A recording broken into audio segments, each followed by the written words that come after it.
Tommy. Tommy loves going for walks with his humans. They don't actually take him for a walk. He just tags along with them when they go out of their front door. Their walks are always to the park, which is just up the road and around the corner. Tommy is a ginger tabby cat. His body is very long and slender, with a beautiful pale orange colour. When he walks, his steps are very precise and dainty for a boy cat. He is a very affectionate cat and devoted to his humans. He loves them unconditionally and always wants to be with them. When his humans are not home, he spends most of the day indoors sleeping, curled up on one of the humans' beds. He doesn't mind which bed he sleeps on because they are all soft and comfortable. He waits for the humans to go out, and then he jumps upon his chosen bed and goes right on the covers up against the pillows. Then he walks around in many tiny circles until he feels the spot is just right. Only then will he lay down and peacefully sleep until his humans come home. He doesn't know where the humans go, but he knows that when he wakes up, they will be home. The noise they make coming into the house always wakes him up, as they are not quiet humans at all. Most mornings, Tommy will follow his humans around the house while they go from room to room, doing things and making noises. Sometimes they will stop what they are doing and stroke him, but most mornings they seem to be in a rush and will just ignore him. When they have finished going from room to room, they go downstairs and have some food.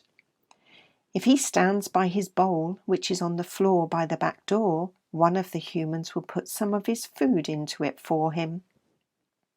Tommy likes to sit next to the little humans while they eat because they feed him some of their food. He doesn't actually sit next to the little human.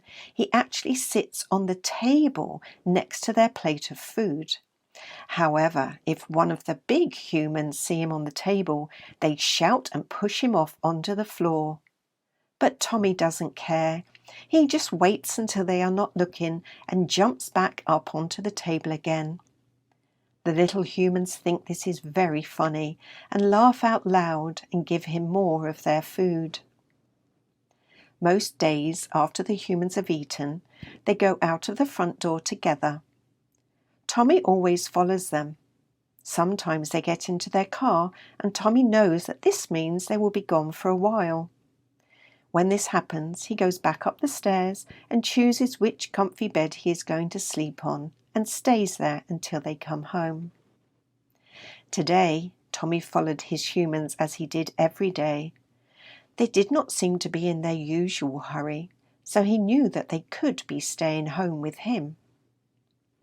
The humans sat around after they had eaten their food, and the little humans played with Tommy when he walked over and rubbed against them. He loved their cuddles and attention, and he purred loudly to show his appreciation. Sometime later in the day, the humans started getting ready to go out. Tommy followed them around the house, and eventually they went out of the front door. Today they didn't get into the car. Instead, they walked past the car and up the road, which led to the park. They didn't go to the park very often, but when they did, Tommy enjoyed going along with them and watching the little humans play. The humans walked up the road and Tommy followed a little way behind them. Then, at the top of the road, instead of turning left to go to the park as they had always done before, they turned right and walked along this new road. Tommy had never been down this road before. Where were they going? Tommy had no idea, but followed his humans anyway. They walked down the road, turned left and then right, continued walking past a new park the little humans seemed excited about, and soon afterwards they stopped at a really busy road. Tommy had never seen such a busy road, so he crept into a garden close by and sat beside a bush where he could just about keep an eye on what was going on. The human stood on the curb near the busy road and kept looking left and right, and the cars kept zooming past them. Eventually, the big human shouted something in a very firm and loud voice, and they all walked across the busy road really quickly. Tommy ran out from the garden towards the busy road. He wanted to go with them, but then he heard his humans calling his name and holding their hands up and shouting, "No, stay there!" Tommy stopped at the curb just as 6 cars went by, each of them going really fast. The noise the cars made frightened him. The next thing he heard was his humans telling him he was a good boy, and then they waved at him and continued walking up the road ahead of them. Tommy watched them go, feeling upset as he was unable to follow because more cars were coming along this busy road. One car went past and beeped its horn really loudly, which made Tommy jump.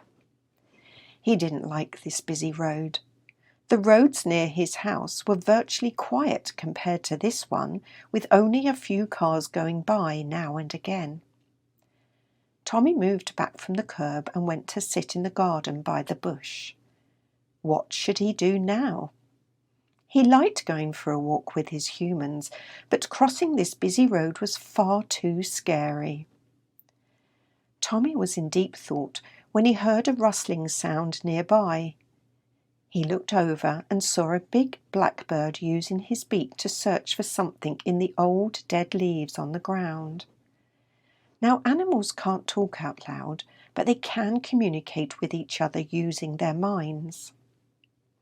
"Hey, what are you looking for?" Tommy asked the blackbird. "I'm looking for worms to eat. I'm feeling a little peckish," replied the blackbird as he hopped closer to Tommy. "What are you doing?" "I'm waiting for my humans to come back," said Tommy. "They crossed over that busy road there, and now I can't follow them." The blackbird looked over at the busy road. "Why not?" he asked. "There are too many fast cars going by, and I'm scared they may hit me," Tommy said, looking really sad. "Can't you fly over the road?" the blackbird asked, trying to help. "I'm a cat, not a bird," Tommy laughed. "I don't have wings." "Oh yes, I see that now," the blackbird said as he studied Tommy a little closer. "Well, maybe you should just sit here and wait for them to come back. I have to go now. There are no worms under these leaves, so I must look somewhere else." And he flew off without even saying goodbye. Tommy watched the big blackbird fly away and then heard a squeaking noise close by him. He looked down and saw a tiny grey mouse sitting next to his paws. "What are you looking at?" the mouse squeaked at Tommy. "The big blackbird who was here a minute ago," said Tommy. The mouse ran around Tommy a few times. He ran so quickly that Tommy felt dizzy trying to watch him. Coming to a halt in front of Tommy, the mouse said, "Are you doing anything fun today?" "No," replied Tommy sadly. "I was walking with my humans until they crossed that busy road. I'm too scared to cross it because there are so many fast cars, so I'm just sitting here waiting until they return." The mouse started running around Tommy again. "Why don't you just run across the road really fast like me, then the cars won't get you." "I'm a cat, not a mouse, and I can't run as fast as you," Tommy said, laughing. "You are tiny and move like greased lightning. I doubt there's much that will catch you. Unfortunately, I am a lot bigger than you and cannot go as fast." "Oh yes, I see that now," the mouse said as he studied Tommy a little closer. "Well, maybe you should just sit here and wait for them to come back. I have to go now. Life is always busy." And he was gone in a flash without even saying goodbye. "What are you doing in my garden?" a big gruff voice said behind Tommy. Tommy turned around slowly, unsure of who or what this frightening voice belonged to. He came face to face with a little brown dog. Not what he was expecting at all. "You sound really scary," said Tommy, laughing, "but you are only a little dog." "Yes," said the little dog. "Isn't that funny? I like tricking people into thinking I am a big, ferocious beast. Anyway, I've been watching you sit here for a while now. What are you waiting for?"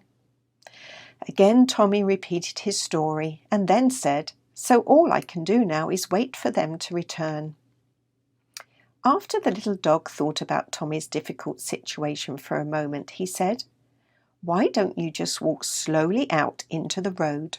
When I do that, all the cars slow down and stop for me. When they stop for you, you can then continue to cross the road and go and find your humans." "I'm a cat, not a dog," said Tommy, feeling he was getting nowhere with the help from his new friends. "When I step into the road, the cars just beep their horns at me and carry on driving." "Oh yes, I see that now," the little dog said as he studied Tommy a little closer. "Well, maybe you should just sit here and wait for them to come back. I have to go now. It's time for my dinner." And he walked off without even saying goodbye.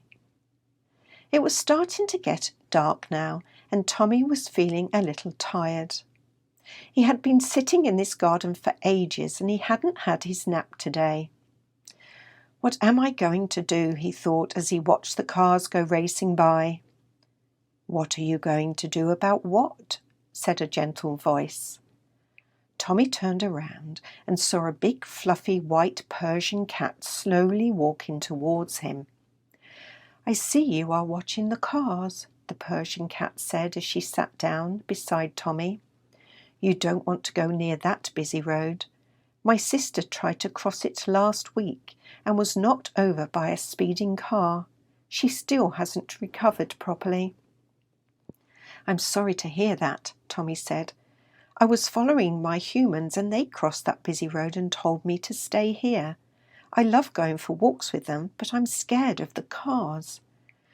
"Well, my advice to you is to stay here and wait," the Persian cat said reassuringly. "Humans have a tendency of walking back the same way as they went." "Thank you," Tommy said, feeling a little happier with this advice. "We cats understand each other," the Persian cat continued, "and know how to follow our instincts. If something doesn't feel right, then you shouldn't do it. When you wait patiently, good things can happen." The Persian cat stood up and stretched her elegant body. "I have a feeling your humans won't be too much longer. Enjoy your time relaxing in this pretty garden. Goodbye." "Goodbye," said Tommy, and he watched the Persian cat walk slowly and gracefully away. Suddenly Tommy heard his name being called. He looked over in the direction of the busy road, and there he saw his humans walking back down the road they had walked up earlier. They stopped at the curb and waited until there were no cars and then crossed the road. Tommy ran over to meet them and they were all excited to see him. The little humans bent down and stroked him, and Tommy walked around each one of them purring loudly. The big humans started walking and called the little humans. "Come on, let's go home. You must all be hungry because it's time for tea." Tommy realized that he felt really hungry and followed his humans home, thankful that they were all back together again.